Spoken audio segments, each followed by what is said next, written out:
Thank you. So I am Richard Frovarp. I am going to talk about capturing WPA2 Enterprise credentials with a PI. I am the principal software engineer at North Dakota State University down in Fargo, where I do identity and access management and federated authentication. So standard disclaimer, blah, blah, blah, blah, blah. I'm a university, so they really don't care. But so first your question you might have is, why am I doing this with a Pi? And why not a pineapple? Well, because a $35 Pi is cheaper than a pineapple. I'm a software engineer. I'm not network or security or a pen tester. So 35 bucks was easy to handle. Just picked it up. Yeah.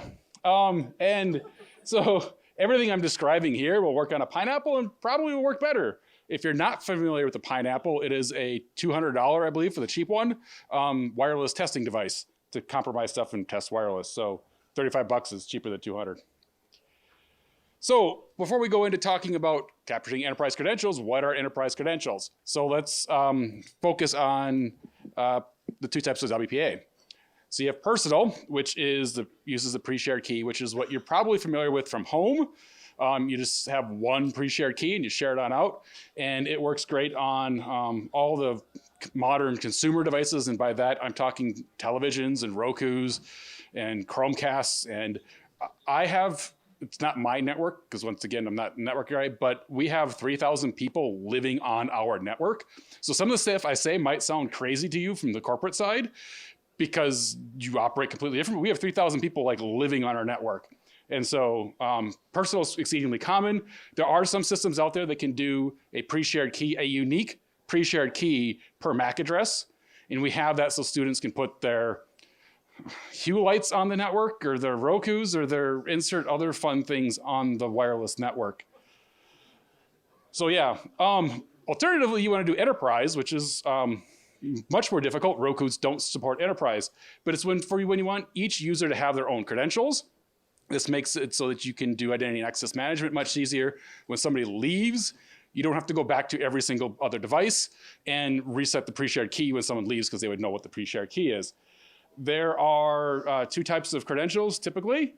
Maybe there's other ones I don't know, but you have username and password, which is what you're really familiar with. And you can go against something like Open LDAP or Active Directory. And then you have your X509 certificates. Once again, I said, here's the two types, just a little bit more. The X509 requires public key infrastructure to sign the certificates, to generate the private keys, to validate it. It is just a cert that lets you get on the network. And so with that, if you manage to somehow intercept the traffic, you're intercepting a cert and not somebody's Active Directory credentials that can be used to gain access to anything else that Active Directory lets you in. And then the other option I said was using a password, so perhaps we can do something with that. So here's how you do it on a Pi.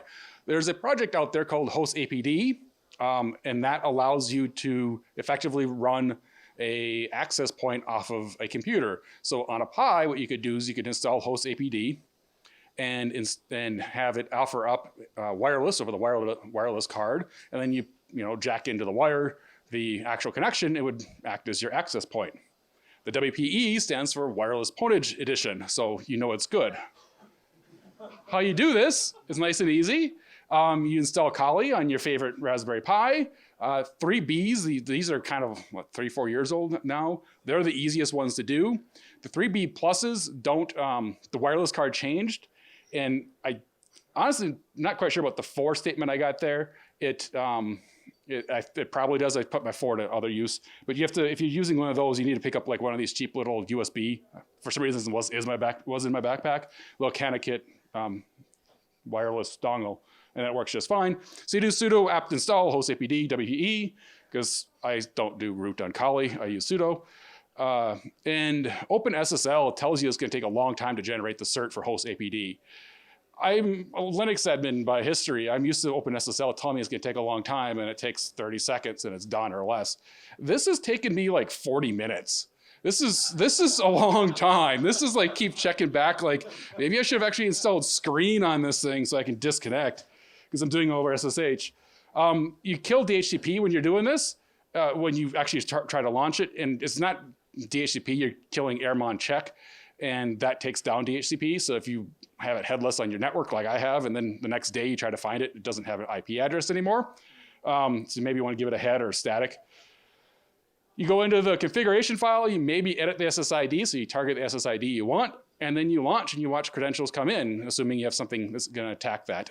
This is one spot, the manually edit the SSID. I haven't used any of the modern pineapples. I'm guessing they can probably start figuring out which SSIDs people are looking for and start just automatically attacking it.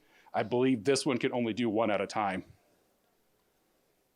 You maybe can't see that. That's it working. For some reason, when I punched it in and just did things, my username was terrific GVV, but I'll go into the details in a moment. So what are we attacking here? We are attacking PEEP using MSChat v2. So MSChat v2, we're continuing the trend here of talking about stuff that comes from NT days. This is from NT4 SP4, I guess, with 98, so it's rather old. PEEP is from 2005. It's an industry effort. So we're not talking anything modern.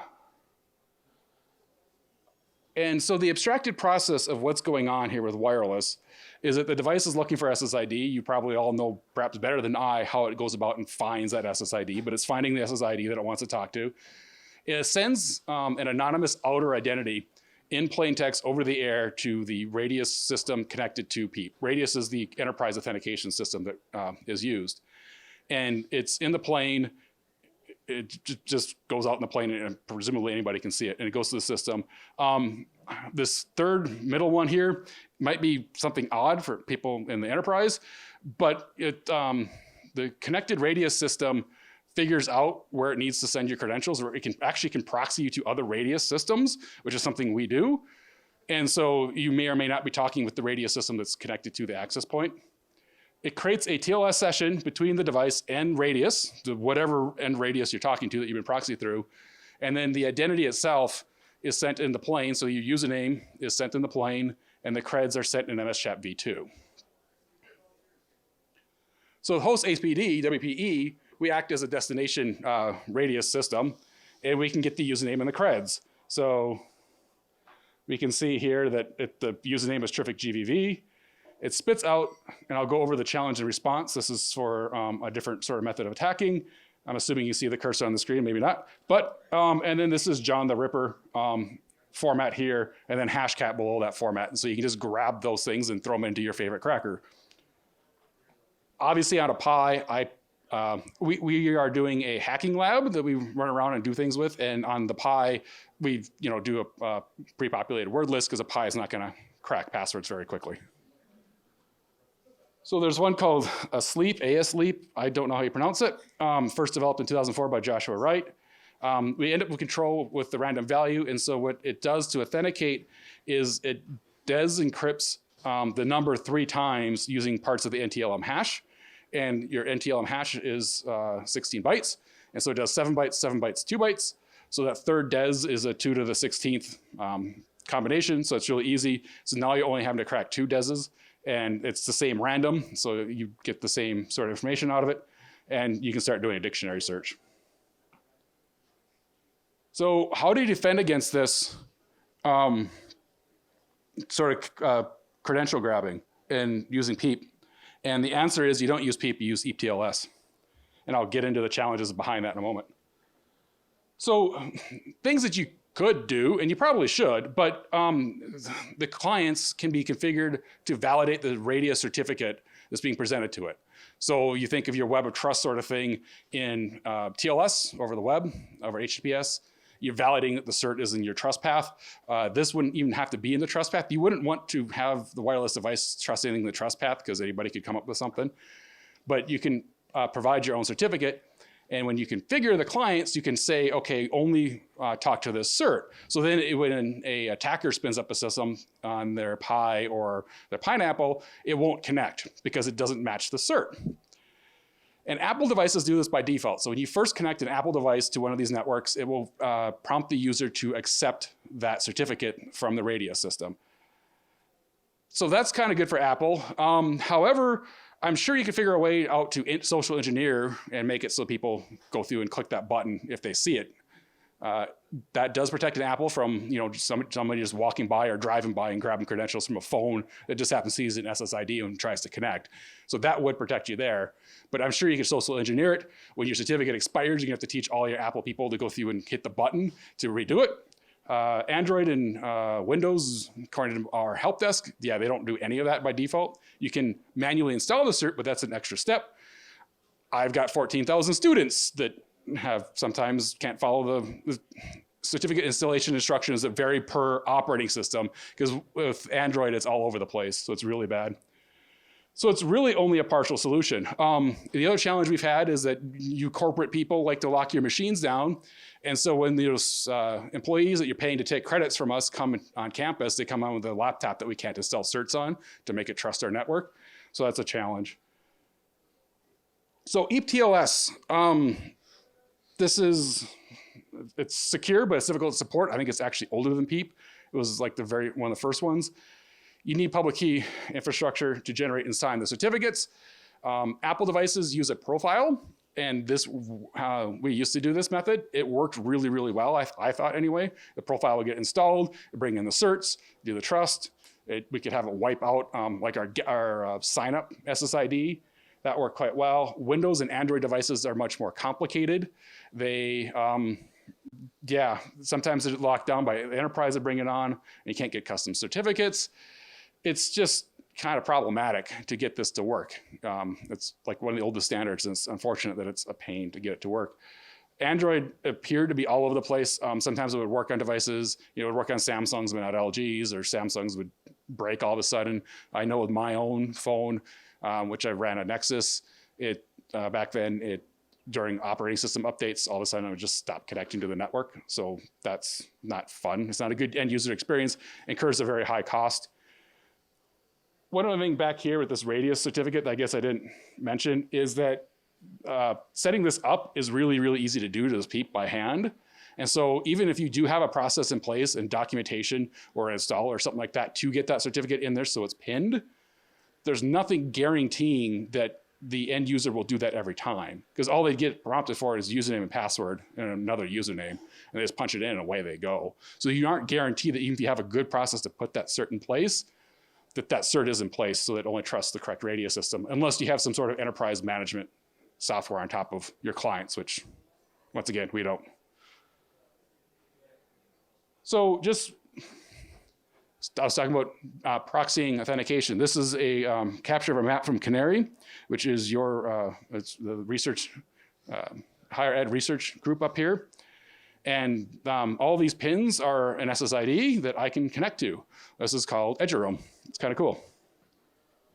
So eduroam is a GÉANT project with entities in 101 territories, basically countries, that allows students, faculty, and staff to connect to wireless networks at other places. So theoretically, I try to get it walking past the University of Winnipeg, and my device didn't want to connect as I was just walking past, but theoretically I can get on their network with whatever permissions they give me using my NDSU creds. So what ends up happening is I'm presenting that outer identity, I give it some baloney thing that says at NDSU to EDU, and it knows to route from here, probably up to the Canadian National, probably up to GÉANT, and then down to the US National, and then down into our radius system. So it's proxying around. It's quite awesome. It's great. I was able to grab wireless in the airport of Oslo and museums in Europe, and I had really slow internet connection at my Airbnb in Riga, and my phone was just like bogging it down, so I went and found a university and just grabbed their wireless. So the challenge with this, and with all of these, especially in higher education, is that we see lots and lots and lots of devices. We have about 11,000 devices connected to our network every day that vary from laptops to cell phones to IoT devices to who knows what. And so just trying to figure out how to manage all this is challenging, and I'm sure it's challenging for you guys as well. That's really all I got. I don't know how quickly I buzzed through that, but any questions? Thank you.